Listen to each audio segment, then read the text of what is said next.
President, for the opening of this conference on how internal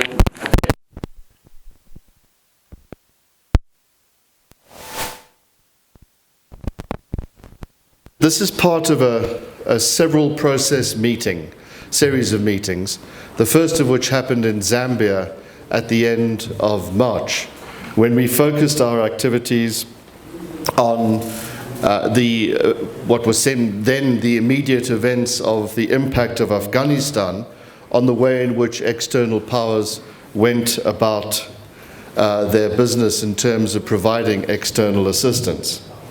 Of course, things have happened since then, most notably the war in Ukraine, which have seriously challenged some of those assumptions. And what do we know really from more recent experience? And my colleague and collaborator Dave Kilcullen is going to briefly in a moment elaborate on some of these aspects. I think we know for certain that there needs to be a methodology for peace that was ignored largely in the case of Afghanistan, what Lakhdar Brahimi called the original sin about not having a political peace established in that country. And we do know that the peace methodology has to include internal factors. The conflicting parties have to want peace more than they want to continue fighting. The external parties need to be pushing those parties to the negotiating table, and of course that was notably absent in the case of Afghanistan. And then you need leadership, you need timing and methodology. And one of the reasons, Mr. President, why we thought it so apt to be in Somaliland for this event is because of the way in which Somaliland has built its peace from the ground up. An organic process led by Somalis, led by a domestically driven process, not led by external actors in any shape or form.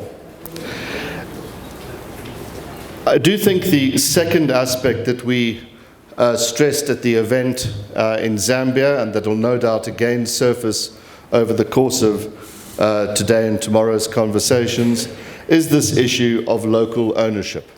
How do locals take ownership, and how should external actors best reinforce the success and actions of locals is a crucial question, and Dave Kilcullen is going to pick up on this in a moment. And then the third and very important and timely factor that we looked at, and it's even more pressing today with the impact of the war in Ukraine, is how internal actors have to mitigate the external and internal challenges faced by Africa. And these, we elaborated during the session in Zambia, essentially fall into a number of different categories. The first of these is the donor diversion of interest away from Africa towards Europe as a consequence of Ukraine, but a general fatigue on the part of external actors to support African initiatives that result in only limited success. The second big driver of change is that of demography. We all know about the consequences and the likely outcomes of demographic shifts in Africa, but the way in which Africans plan for these, the way in which we mitigate these challenges is going to be crucial in turning this from a potential disaster to a dividend. The third big issue is low growth, or you could call it, if you were searching for another D, development. And Africa has not had the sort of growth rates that we would like to see, and that are demanded by this level of demographic change.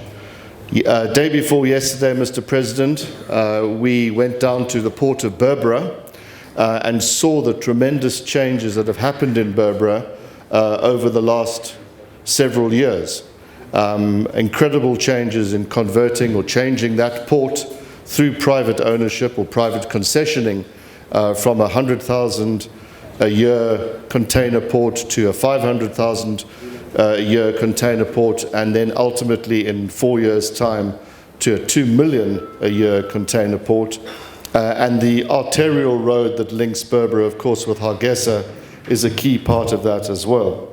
That is going to help to drive growth, but that growth is also going to have to be underpinned by the nature of regional relationships and partnerships, which Africa has been very good at talking about, but much less proficient in enacting and turning into functional realities.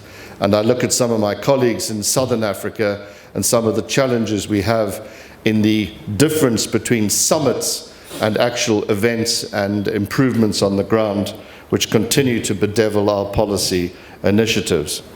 The fourth aspect is that of debt, and Africa's going into a relatively high debt situation with increasing interest rates. It's going to make it much more difficult for Africans to borrow cheaply to finance development, and that's certainly going to prove, along with inflationary impacts, to have a negative effect for the foreseeable future. And certainly by the end of this year, we're going to be looking at interest rates in the Fed north of 2.5%, and that's going to have a very big effect on small, relatively illiquid African markets.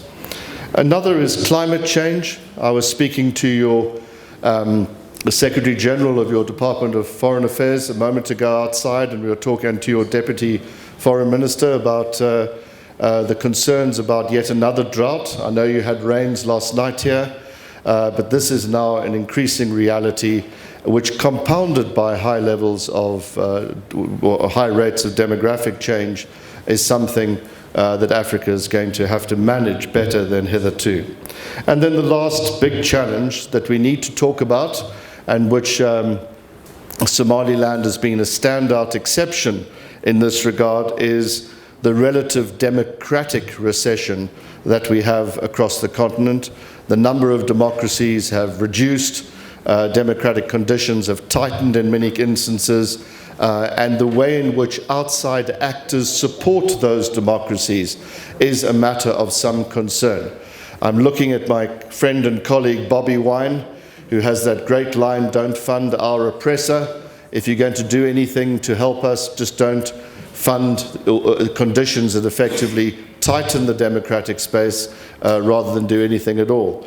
But we need to think about how external actors better calibrate their assistance, reinforce the success of those that have embarked on this democratic path and who are trying to keep it going, sometimes against the odds. It's Somaliland's strongest advantage, Mr. President, its strongest card to play in the international community, and it's one that certainly should be rewarded by levels of assistance. Before I hand over to Dave Kilcullen, let me do two things, Mr. President, is to thank you sincerely not only for being here, but for the hospitality that we have been accorded over the last several days. Somaliland is perhaps more famous for its democracy, but it should be very famous for its hospitality. There's been no request too large. There's been no request too large or onerous for your staff to carry out for us, and particularly to Mohammed and his team of willing helpers. Thank you very much.